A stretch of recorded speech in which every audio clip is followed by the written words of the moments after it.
When it comes to powering our lives, it takes a clear understanding of each source of energy if we're to choose the ones capable of seeing us into the future. A sustainable future for our energy needs is no small task. Globally, the world consumes an estimated 580 million terajoules of energy each year. This is roughly equal to 45 times the kinetic energy achieved by the International Space Station's current orbital velocity. Or, as perhaps a far more common comparison, the equivalent of 9.2 times the energy released during the bombing of Hiroshima. Given the growth of our energy demands, the problem of relying on dinosaur juice to keep the lights on becomes clear. Traditional sources are going to run out. To make matters worse, environmental degradation from these sources will likely cause irrevocable damage to our planet before the coal, oil, and natural gas stop flowing. This leaves us with a question. What systems can we use to meet our energy needs in the coming future? Hi, I'm Juniper, and I'm going to convince you to go nuclear. Whoa there, I thought we were trying to take care of the planet. But that's exactly what nuclear energy is capable of doing. It works by taking advantage of the nuclear strong force. This is the force that keeps all of your protons and neutrons from drifting apart. It's pretty strong. By hitting an atom of uranium-235 with a single neutron, we were able to split the atom in half in a process called fission to unlock a clean source of energy. This energy is captured by heating water to produce steam.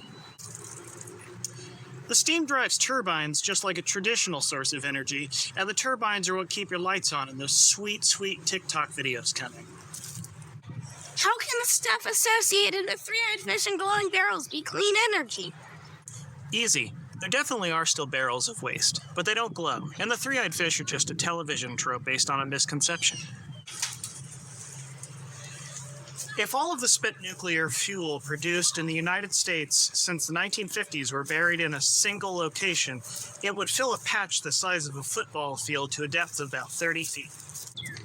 For comparison, a single coal-fired power station will produce 9.6 million tons of toxic waste over the course of 40 years. With the 241 active coal stations operational in 2021, this accounts for a collective 57.8 million tons of waste annually, and a little over 4 billion tons since 1950. The secret is that nuclear energy is the holy grail of energy density. It beats every other source. Okay, but wasn't that amount of energy what was responsible for Chernobyl? It's exactly what was responsible for Chernobyl. It's also responsible for our warped perception of the risk of life. I could keep picking on coal for its 100,000 deaths per terawatt hour of energy produced, or talk at length about oil's 36,000 and natural gas's 4,000 deaths. But even accounting for Chernobyl and Fukushima, wind energy's 150 and solar energy's 440 deaths are responsible for more harm than nuclear's 90 deaths per terawatt hour. When it comes down to it, more people fall off of roofs installing solar panels than those who die from nuclear accidents. That ought to do it.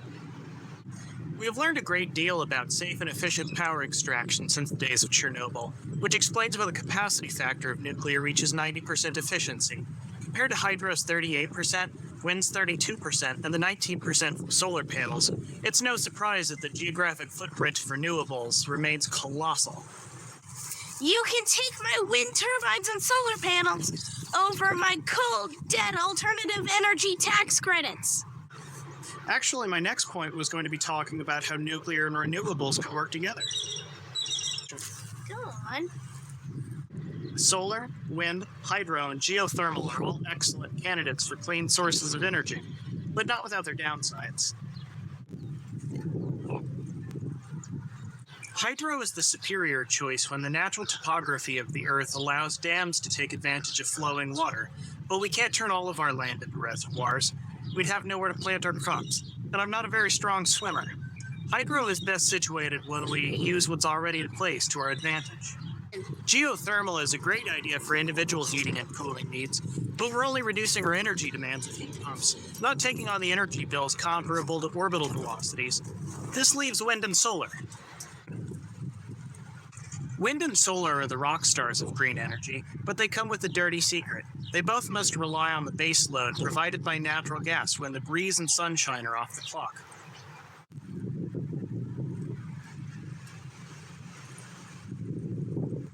Storage solutions for renewables are still an emergent sector. The go-to is generally lithium batteries, but between the limited supply of lithium and the expense of recycling these batteries, the scalability for wind and solar is greatly affected. This means that the most practical solution is providing a new stand-in for the baseload supply. Nuclear energy is the ideal candidate for this. We could run wind and solar when they're available, but at the end of the day, we can still have a way to keep ourselves going. I'll allow it. This leaves us with only the biggest issue: perception. Nuclear gets a bad rap. It's the plot device of assured destruction in every action movie. It has been lumped in with coal, oil, and natural gas at the center of every clean energy argument. It's time that we gave nuclear the chance to prove what a sustainable energy system can really look like. Now, to be clear, our future system should definitely focus on renewables, but these platforms need time to work out meaningful long-term storage solutions. There's only so much lithium that we can pull out of the ground. This means that while renewables makes up a meaningful part of our future energy grid, they're quite limited with current technology. Sure, energy from fission isn't perfect, but it is available in its fullest capacity in the here and now. While we continue to work on a grid that is entirely renewable, our climate deserves action now. This is what makes nuclear a sustainable choice to meet our energy needs. Maybe we should give nuclear energy a chance.